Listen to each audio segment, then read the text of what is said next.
नमस्कार दोस्तों, मैं हूं पीके गुप्ता और आप देख रहे हैं स्टॉक सिलेक्शन विद पीके जी का सेकंड एडिशन।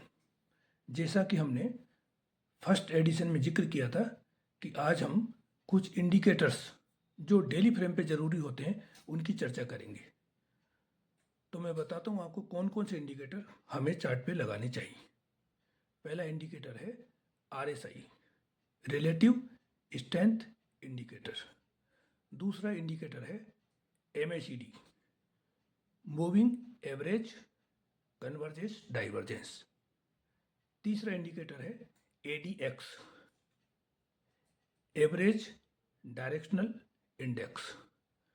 चौथा इंडिकेटर है वॉल्यूम विद 50 SMA और पांचवा इंडिकेटर है मूविंग एवरेजेज। ये पांचों इंडिकेटर हमें डेली टाइम फ्रेम पर लगा के रखने चाहिए। ऐसा भी नहीं है कि इनको रोज़ रोज़ लगाना है, बस एक बार लगा लिया और जो काइट के प्लेटफॉर्म पे टाइम फ्रेम के राइट हैंड साइड में आइज का बटन है वहाँ से ये सेव हो जाते हैं। तो आप उसको एक बार सेव करके रख लेंगे तो बार बार आपको लगाने की ज़रूरत नहीं पड़ेगी। और आज जो चार्ट हमने सेलेक्ट किया है जो कि अप ट्रेंड में है, वो एक नहीं बल्कि दो चार्ट आज सेलेक्ट किए हैं। पहला है ऑटो एंसिलरी का चार्ट, लूमेक्स ऑटोटेक, और दूसरा है मेटल सेक्टर का चार्ट, हिंडाल्को इंडस्ट्रीज। तो आइए अब मैं आपको काइट के प्लेटफॉर्म पर लेके चलता हूं। साथियों, अब मैंने लूमेक्स टेक का चार्ट काइट के प्लेटफॉर्म पे लगा दिया है। इसमें मैं अब सभी पांचों इंडिकेटर बारी बारी से लगा के आपको दिखाता हूं। पहले मैं आपको लगा रहा हूं RSI का चार्ट। तो हम जाएंगे ये जो एपेक्स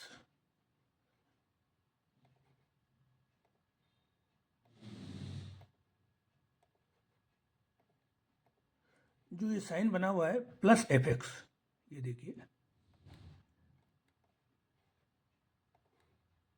ये देखिए यहाँ प्लस एपेक्स का साइन बना हुआ है जिसको मैं ये सर्किल बना के दिखा रहा हूँ आपको। इसको स्टडीज भी बोलते हैं। यहाँ जाएंगे और इसी में होते हैं सारे इंडिकेटर्स। तो अब RSI को इसमें से सेलेक्ट करेंगे। ये मैंने इसको क्लिक कर दिया और यहाँ आप जो है RSI लिख देते हैं। ये मैंने RSI लिख दिया है और ये यहाँ से देखिए ये RSI, ये मैंने यहाँ से इसको RSI ये सेलेक्ट कर दिया है। जैसे ये नीचे की ओर ब्लैक कलर की लाइन है, ये जो है RSI लग गया है और इसकी वैल्यू भी मैं आपको दिखा रहा हूँ। इसको घुमा के इसकी वैल्यू अभी 67 पे है, यानी बहुत अच्छे लेवल पे है। About 60 it is excellent, very good. ये दूसरा इंडिकेटर हमारा है MACD। ये मैं टाइप कर रहा हूँ MACD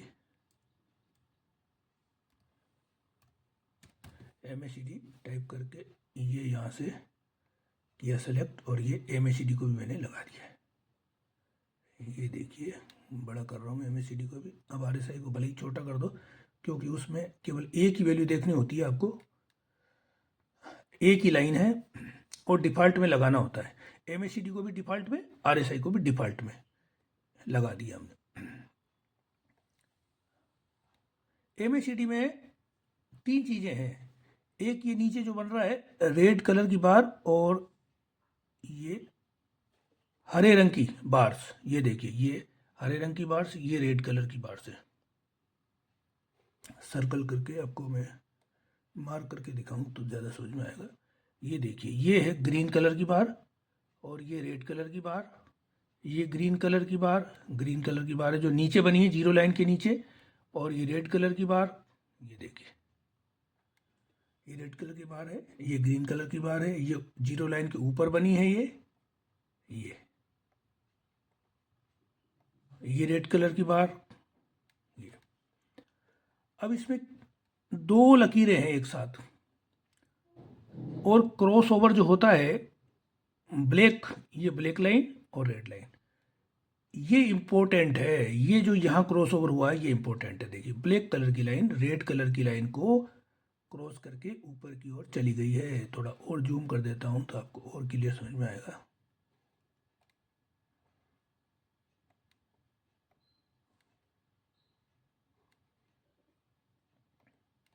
ये देखिए चार्ट पर ये क्रॉस ओवर यहाँ हुआ है, ये देखिए चार्ट पर ये क्रॉस ओवर, और ये जो कैंडल बनी है ये वाली बहुत इंपॉर्टेंट कैंडल है जो इस जीरो लाइन के ऊपर बनी। ये दो ही चीज़ें इसमें देखी जाती है।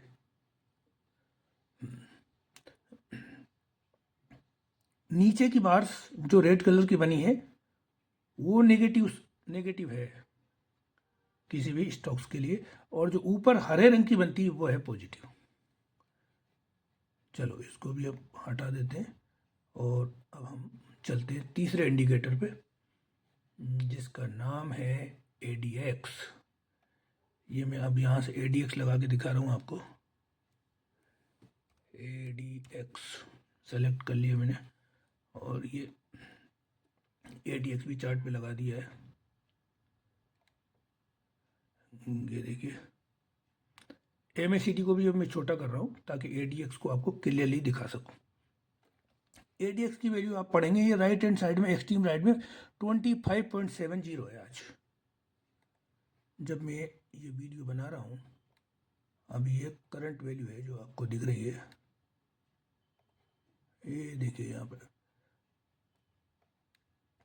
ये 25.70, 25 से ऊपर निकल गई है, 25 से भी ज़्यादा हो गई है। इसमें भी ये तीन लकीरें हैं। ब्लैक कलर की लाइन तो आपको एक्चुअल ADX की वैल्यू बता रही है, और जो हरे रंग की लाइन और लाल रंग की लाइन, हरे रंग की लाइन का क्रॉस ओवर अगर होता है ऊपर की ओर, लाल को निकाल के जैसे ये ऊपर चली गई, यहाँ देखिए ये देखिए यहीं क्रॉस ओवर हो गया था, ये इस जगह देखिए ये जगह क्रॉस ओवर हो गया था ये, तो ये भी एक पॉजिटिव संकेत है। ये भी एक पॉजिटिव संकेत है। और ब्लैक कलर की लाइन का अपवर्ड डायरेक्शन में जाना, ये देखिए ये अपवर्ड डायरेक्शन में, ये देखो इसकी डायरेक्शन अपवर्ड हो गई, ये चीज भी देखी जाती है। चौथा इंडिकेटर हमारा वॉल्यूम है। अब इस सबको भी हटा देते और वॉल्यूम को लगा लेते हैं। स्टडीज में जाके वापस स्टडीज में गए और यहाँ से मैं अब सेलेक्ट करूँगा वॉल्यूम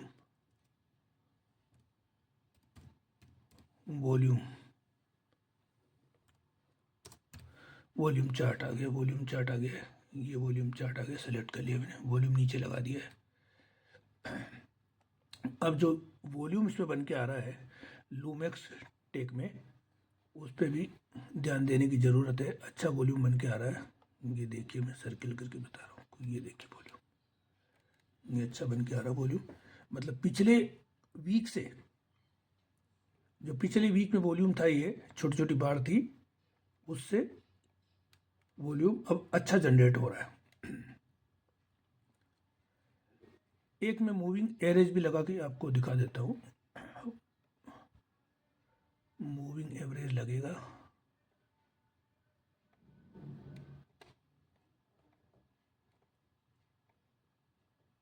कैंडल पे वापस एपेक्स में गए, यहाँ टाइप करेंगे मूविंग एवरेज,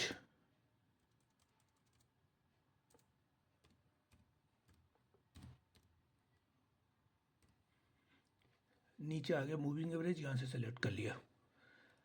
अब इसमें बाय डिफ़ॉल्ट 50 है, ये वैल्यू पढ़ पा रहे हैं हम, देखो 50 है ये वैल्यू 50, तो इसको हम करेंगे चेंज, इसको हम 10 कर देंगे। और मैं 10 डेमा का ही बता रहा हूँ आपको ना। ये जो टाइप में सिंपल लिखा है इसको चेंज करेंगे, इसको हम एक्सपोनेंशियल कर देंगे, ये कर दिया exponential. Colour is no bar, colour as it is रहने दो, आप चाहो तो यहाँ से कलर भी चेंज कर सकते हो। फिर इसको डन कर दीजिए। इसी तरह से सारे मूविंग एवरेज आपको इस पे लगाने, प्लॉट करने। ये 10 लगा दिया, इसके नीचे 20 आएगा, फिर 50 डेमा, फिर 100 डेमा, फिर 200 डेमा, सबको प्लॉट कर सकते हो। और ये आपको देखना ही देखना है। कोई भी शेयर में आप जब बाइंग करने जा रहे हैं तो इन चीज़ों को आपको देखना ही देखना है, कंपल्सरीली ही देखना है ये। और बाद में चार्ट पे लगा के रखने की ज़रूरत नहीं है, आपने सेव कर रखा है, वहाँ सिलेक्ट करो, लग जाएगा, फिर हट जाएगा इस तरह से। अब ये मैंने सारे इंडिकेटर आपको किस तरह से लगते हैं बता दिया लगाना। अब अगर आपको रिमूव करना चाहते हैं तो ये देखो क्रॉस का साइन बना हुआ है यहाँ पर, ये देखो मैं यहाँ से ये क्रॉस का साइन बना हुआ है, यहाँ से बारी बारी से इनको हटा भी सकते हो आप। ये देखो ये क्रॉस का साइन है, इस पर क्लिक करेंगे तो रिमूव हो जाएगा, इस क्रॉस पे क्लिक करोगे तो ये रिमूव हो जाएगा, इस क्रॉस पे क्लिक करोगे तो ये भी रिमूव हो जाएगा। वॉल्यूम को भी हटा सकते हैं। केवल डेमा को हटाने के लिए वापस आपको एफएक्स में जाना पड़ेगा। डेमा को हटाने के लिए देखिए कैसे, ये एफएक्स लिस्टेड में गए और यहाँ आ रहा है ये मूविंग 10 EM में, यहाँ से इस क्रॉस को क्लिक किया तो ये भी चार्ट से रिमूव हो जाएगा। ये इंडिकेटर्स लगाने का तरीका और उनको हटाने का तरीका था।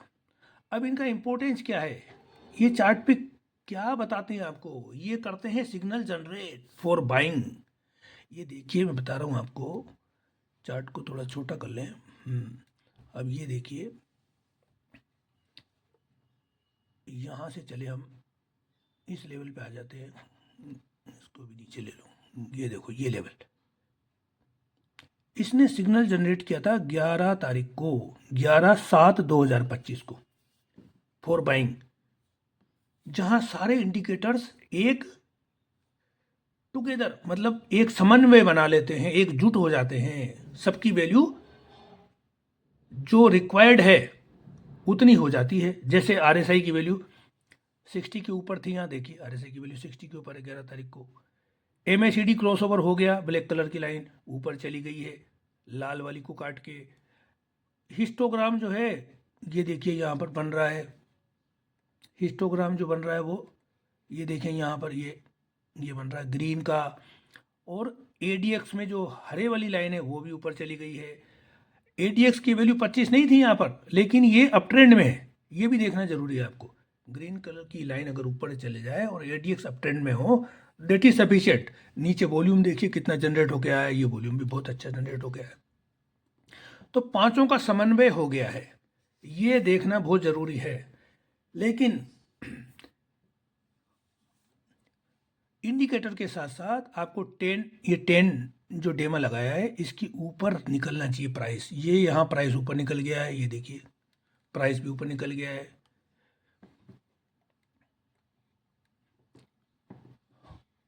अब ये अवसर चला गया, लेकिन क्या आज आपके पास अवसर है? जी हाँ, इसीलिए मैंने आपको ये चार्ट दिखाया है कि दोबारा से आपके पास ये जो है अवसर पैदा हो गया है। ये देखिए आज फिर ये अवसर पैदा हो गया है, ये देखिए वो सारी चीज़ें एक साथ हो गई है। वॉल्यूम भी अच्छा बन रहा है, ये देखिए यहाँ ADX की वैल्यू 25.75, MACD क्रॉसओवर हो चुका है, बार बन चुकी है, ये देखिए बार भी बन चुकी है, ये यहाँ पर ये बन चुकी है बार, ये बन चुकी है, हिस्टोग्राम पे बार भी बन चुकी है। RSI की वैल्यू 67 है, 10 डेमा के ऊपर प्राइस चला गया है, यानी यहाँ से भी ये शेयर आपको 30-40% का रिटर्न दे सकता है। It is very very bullish.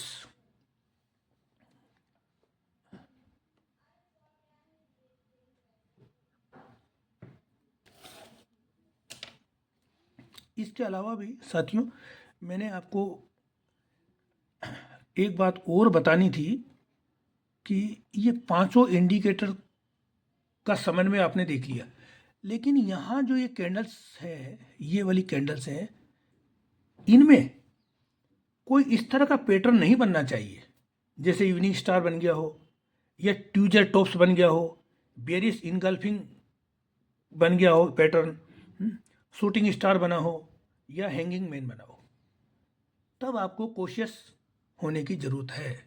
उस वक्त थोड़ा सचेत रहें बाइंग के समय सावधानी बरतें, क्योंकि ये पांचों जो पैटर्न है वो बियरिश पैटर्न है, उसमें प्राइस थोड़ा नीचे भी आ सकता है, इसलिए ये यहाँ सावधानी बरतने की ज़रूरत है। अब मैं एक और चार्ट की, जैसे मैंने बताया था आपको कि हिंडाल्को के चार्ट की चर्चा करना भी ज़रूरी है। ये हिंडाल्को के चार्ट पे मैं आपको लेके आया हूँ, हिंडाल्को इंडस्ट्रीज, ये ट्रेडिंग व्यू के प्लेटफॉर्म पे लेके आया हूँ मैं। और मैंने ये जो है फिबोनाकी एक्सटेंशन और रिट्रेसमेंट होते हैं, उसमें से फिबोनाकी एक्सटेंशन को मैंने इस पर प्लॉट कर दिया है, क्योंकि जब कोई भी शेयर ऑल टाइम हाई को निकाल के ऊपर चला जाता है तो उसके टारगेट इसी टूल से निकाले जाते हैं। तो देखिए मैंने आपको ये इसमें लिखा हुआ है 1002 के टारगेट इसमें आने की संभावना है हिंडाल्को इंडस्ट्रीज में, अपसाइड पॉसिबल लिखा हुआ है यहाँ पर। और 861 का जो लेवल मार्क है यहाँ से इसमें ब्रेकआउट आया था, ये इसका ब्रेकआउट लेवल है, ये वाला लेवल इसका ब्रेकआउट का लेवल है, ये 861 से इसमें ब्रेकआउट आया था और ये संभावित टारगेट है 1002 के। ये मैं नहीं बता रहा हूँ, ये टूल बता रहा है, जो फिबोनाची एक्सटेंशन में मैंने प्लॉट कर दिया है, ये टूल बता रहा है। तो ये चार्ट भी हिंडाल्को इंडस्ट्रीज का काफ़ी अच्छा है, अच्छा लग रहा है।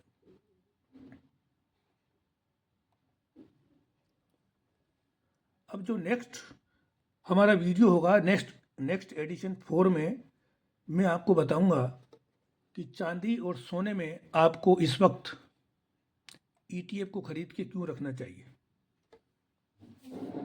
चार्ट पर उसका पूरा एनालिसिस करेंगे। इसलिए साथियों चैनल को लाइक व सब्सक्राइब जरूर कर लें, बेल आइकन को प्रेस कर लें।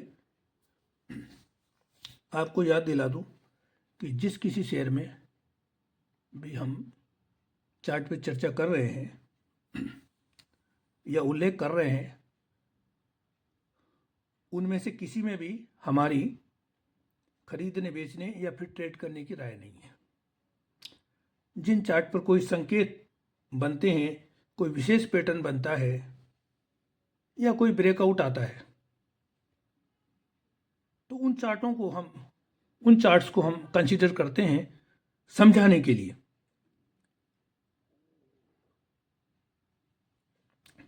और उन्हीं चार्ट को आपके साथ साझा करते हैं। आप अपने फाइनेंशियल एडवाइजर से राय लेकर ही खरीदने बेचने का निर्णय लें। धन्यवाद साथियों।